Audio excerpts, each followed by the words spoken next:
জাতীয় বিশ্ববিদ্যালয়ের অধীনে অনার্স প্রথম বর্ষে ভর্তির বিজ্ঞপ্তি প্রকাশ করেছে। তো অনেকে ব্যাপারটা নিয়ে খুশি, অনেকে অখুশি। যারা মনে করছিল পরীক্ষা হবে না তাদের জন্য অবশ্যই একটু অখুশি। তো এক্ষেত্রে পরীক্ষা শুরু হচ্ছে না, পরীক্ষা একদিনই হবে, 3 মে শনিবার। তো তোমাদের এই চ্যানেলে কিন্তু আমরা তোমাদের জাতীয় বিশ্ববিদ্যালয়ে ভর্তি পরীক্ষা নিয়ে যা আছে টু জেড ছোটো ছোটো ইনফরমেশন থেকে শুরু করে সব কিছু দিব। কারণ অনেক ছোটো ছোটো ইনফরমেশনের কারণে অনেক শিক্ষিত অনেক সময় বঞ্চিত হয়।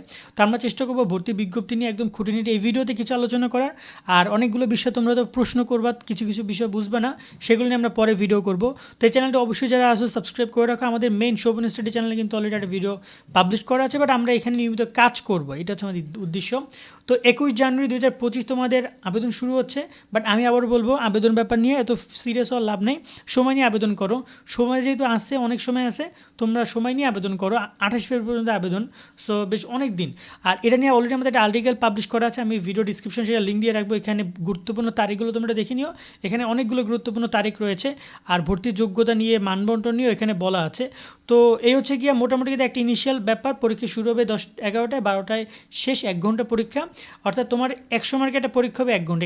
এখানে অনেক বিষয় নাকি বুঝতেছো না। চলো আমি তোমাদের একটা করে বিষয় বুঝিয়ে দিই। প্রথমত আগে প্রাথমিক আবেদনের যোগ্যতা নিয়ে কথা বলি। তুমি অলরেডি A+ পাইছো, তো তুমি আবেদনের যোগ্য। বাট অনেকেই আছে যারা কিনা আবেদনের ন্যূনতম যোগ্যতা অর্জন করে নাই। সেক্ষেত্রে তোমার ন্যূনতম যোগ্যতা হচ্ছে 5 পয়েন্ট আর হচ্ছে 6 পয়েন্ট। বিজ্ঞানের 6 পয়েন্ট, মানবিকে 5.50। আর অবশ্যই তোমাকে SSC-HSC-তে 2.50 থাকতে হবে, তবে এবং টোটাল 5 পয়েন্ট থাকতে হবে। বিজ্ঞানের ক্ষেত্রে 2.75 এবং 2.50 থাকলে তুমি এখানে অ্যাপ্লাই করার সুযোগ পাচ্ছ। 21-22 সেশনে এই আবেদন করার সুযোগ দিবে SSC, আর 22-23 সেশনে আবেদন করার সুযোগ দিবে। মানে second timer allow, third timer allow না। সো 2 বছর আবেদন করতে পারবা। এরপরে হচ্ছে আবেদন ফি 700 টাকা, তোমরা সবাই জানো। অনেকে মনে করতেছে আবেদন ফি মনে হয় প্রত্যেক কলেজে 700। না রে ভাইয়া, তুমি একটা কলেজে আবেদন করতে পারবা। সো তুমি একটা কলেজে আবেদন করবে, সেই কলেজে 700 টাকা আবেদন ফি। একটা কলেজে সাবজেক্ট অধীনে তুমি আবেদন করার পরবর্তীতে তুমি যদি চান্স না পাও, তখন তুমি আরও একাধিক কলেজে আবেদন করার সুযোগ পাবা। বাট নর্মালি একটা কলেজে আবেদন করার সুযোগ পাবা। আবেদনের গুরুত্বপূর্ণ তারিখগুলো সম্পর্কে অনেকে বুঝতেছো না। দেখো, সব কিছু বোঝার দরকার নাই, তোমারটুকু তুমি বুঝে নাও। আমি তোমাকে তোমারটুকু বুঝাই দেই। অনলাইনে প্রাথমিক আবেদন শুরু হবে এবং শেষ হবে, এবং আবেদন কপি, PDF, প্রিন্ট এগুলো তুমি করতে পারবা 21 তারিখ থেকে 28 তারিখ পর্যন্ত। সাপোজ তুমি আবেদন করতে গেছো, কালকে আবেদন করলা অনলাইনে, তোমাকে একটা অবশ্যই প্রিন্ট কপি দিবে বা PDF কপি দিবে। তুমি সেটা প্রিন্ট করে নিয়ে আসবা, নিয়ে এসে তুমি সেটা কলেজে জমা দিবা। সেক্ষেত্রে আবেদন করলেই হবে না। অন্যান্য বিশ্ববিদ্যালয়ে কী হয় বলো তো, আবেদন করে তো কলেজে যাওয়া লাগে না, বাসায় বসে থাকো, পরীক্ষা দাও, তারপর যদি চান্স পাও তবে কলেজে যাও। এখানে ব্যাপারটা তা না। এখানে তুমি কি কলেজ যখন আবেদন করবা, তখনই তোমাকে একটা কপি দিবে, সেটা তুমি প্রিন্ট করে নিয়ে আসবা। যেখানে 2টা পেজ থাকবে, একটা পেজে 2টা অংশ থাকবে, একটা স্টুডেন্ট কপি, একটা কলেজ কপি, এরকম না একটা অপশন থাকবে। আমরা তোমাদেরকে এগুলো দেখিয়ে দিব, প্যারা নেই। সেই কপিটা তুমি নিয়ে আসবা।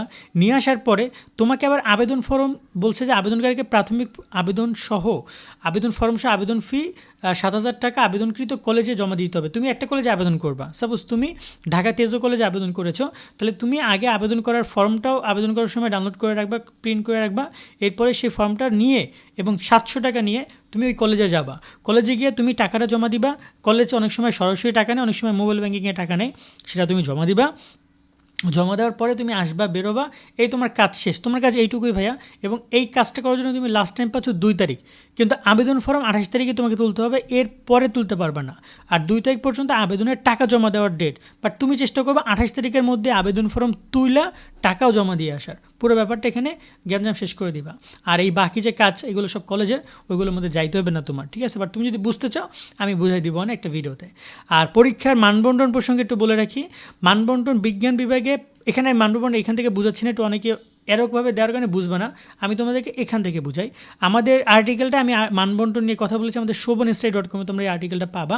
তো এখানে বিজ্ঞান বিভাগের শিক্ষার্থী যারা রয়েছে, তোমাদের পরীক্ষা হবে বাংলায় 20, ইংরেজিতে 20, বাংলাদেশ প্রসঙ্গে সাধারণ জ্ঞানে 10, পদার্থে 17, রসায়নে 17, গণিত অথবা জীববিজ্ঞানে 16 নম্বর পরীক্ষা হবে। 100 নম্বর টোটাল পরীক্ষা হবে। এই 100 নম্বরের মধ্যে তোমাকে পাশ করার জন্য দরকার হবে 35।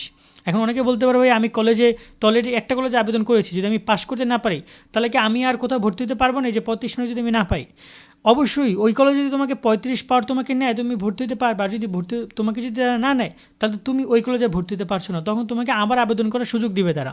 এবং মানবিক এবং অর্থনীতি শাখা যারা রয়েছে, গার্হস্থ্য অর্থনীতি শাখা, তাদের হচ্ছে বাংলায় 25, ইংরেজিতে 25, বাংলাদেশ প্রসঙ্গে সাধারণ জ্ঞানে 10, টোটাল 60 মার্কের পরীক্ষা হবে এখানে। আর তোমার যে কোনো মানবিকের 4টা সাবজেক্ট নিয়ে 40 মার্কের পরীক্ষা। অনেকে ব্যাপারটা বুঝো না, বুঝাই বলি। তুমি মানবিকের টোটাল প্রায় 8টা-9টা সাবজেক্ট আছে, অ্যান্ড এতগুলো সাবজেক্টে তো পরীক্ষা নিবে না তোমার কাছ থেকে, কারণ তুমি তো মানবিকে পড়েছো ভূগোলে, তুমি তো অর্থনীতি পড়ো নাই, তুমি পড়েছো যুক্তিবিদ্যা, তুমি তো ইসলামী ইতিহাস পড়ো নাই, বা তুমি হয়তো বা পরিণীতি পড়ো না, এরকমের অনেকে অনেক কিছু পড়েছো, অনেকে অনেক কিছু পড়ে না। তুমি যে 4টা সাবজেক্টে তুমি এসএসসিতে পড়েছো, ওই 4টা সাবজেক্ট এসএসসিতে, ধরো তুমি পড়েছো অর্থনীতি, ভূগোল, পৌরনীতি আর ইতিহাস, এই 4টা সাবজেক্টের উপরে তুমি 40 মার্কের পরীক্ষা দিবা। তোমার কিন্তু ওই যুক্তিবিদ্যা, তারপর হচ্ছে যে তোমার ওই সমাজকর্ম, সমাজবিজ্ঞান পড়তে হবে না।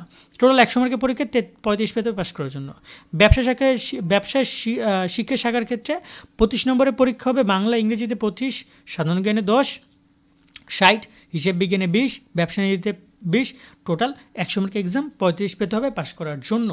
এবং এখানে তোমার জিপিএর ক্ষেত্রে এসএসসি থেকে 40% প্রাপ্ত জিপিএর আর এইচএসসি থেকে প্রাপ্ত জিপিএর 60% মিলিয়ে পরীক্ষা হবে। ওভারঅল যদি আরও ভালোভাবে বোঝাতে চাই, তোমার সরাসরি তুমি লিখবা পরীক্ষার খাতায় গিয়ে 100 মার্কের জন্য, আর তোমার এসএসসি থেকে জিপিএ আসবে আরও 100, টোটাল সর্বমোট নম্বর হচ্ছে 200 মার্কের পরীক্ষা হবে। আর যখন রেজাল্ট প্রকাশ করবে তখন তুমি 200 মার্কের উপরেই রেজাল্ট দেখতে পারবা। এখানে একটা কথা হচ্ছে যে তোমাদের যখন রেজাল্ট প্রকাশ করবে তখন অবশ্যই তোমাকে কিন্তু মানে দেখা যায় ওভারঅল রেজাল্টের একটা ইফেক্ট থাকবে, কারণ তুমি যদি এখানে 2টা A+ থাকে, তাহলে তুমি কিন্তু এখানে 40 আর 60 2টাই অনায়াসে পাচ্ছ। যদি তোমার 4 পয়েন্ট থাকে, তোমার 4 পয়েন্ট রইলো, 2টা 4 পয়েন্ট, তুমি পাবা 80 বা 70, এরকম যে নাম্বার পাবা সেটা তুমি পাবা। অন্যদিকে যদি তুমি আরও ভালো করে, এখানে কিন্তু অলরেডি 20 মার্ক তুমি কম পাচ্ছ, বা তুমি একটা নাম্বার কম পাবো, এই নাম্বারটা কম পাও, কিন্তু তুমি যদি আবার এই 100তে বেশিও পাও, তাও কিন্তু যারা রেজাল্টে জিপিএ ভেবে এগিয়ে আছে তারা কিন্তু এগিয়ে যাবে, সেখানে জিপিএ ভেবে বড় একটা ইফেক্ট আছে। আশা করি তোমরা বিষয়গুলো বুঝেছো, আরও অনেক বিষয় রয়েছে, আমরা নেক্সট ভিডিওতে কথা বলবো। আপাতত গুরুত্বপূর্ণ ব্যাপারগুলো এক্সপ্লেন করলাম। সো আবেদন করার ক্ষেত্রে বুঝে শুনে আবেদন করো। নেক্সট অনেক আপডেট আসবে, সেগুলো পেতে আমাদের সাথে সাবস্ক্রাইব করে যুক্ত থাকো। মনে রাখবা, জাতীয় বিশ্ববিদ্যালয়ে ভর্তিতে তোমরা অন্যান্য বিশ্ববিদ্যালয়ে ভর্তির ক্ষেত্রে যেমনটা দেখো, জাতীয় বিশ্ববিদ্যালয়ে ভর্তিটা একটু আলাদা। এখানে তুমি দেখা যায় একটু বুঝে শুনে অ্যাপ্লিকেশন করবা। আর তোমাদের জাতীয় বিশ্ববিদ্যালয় সম্পর্কিত ওয়েবসাইট হচ্ছে এইটা, যে apponon.nu.edu.vd, এই ওয়েবসাইটে তোমরা জাতীয় বিশ্ববিদ্যালয়ে ভর্তির যাবতীয় সব কিছু পাবা। ঠিক আছে, এখানে তোমাদের এই যে ভর্তি বিজ্ঞপ্তি প্রকাশ তারা কিন্তু করেছে। ঠিক আছে, এখান থেকে তোমরা ভর্তির বিজ্ঞপ্তি দেখতে পারবা। তারা গাইডলাইন যাবতীয় যা যা আছে এগুলো তারা প্রকাশ করবে। এই যে গাইডলাইন, এটা কিন্তু গত বছরের গাইডলাইন। ঠিক আছে, তো গাইডলাইনে তারা বলে দিয়েছে কোন কোন বিভাগে কোন কোন স্টুডেন্ট আছে, এগুলো নিয়ে আমাদের ভিডিও করা আছে।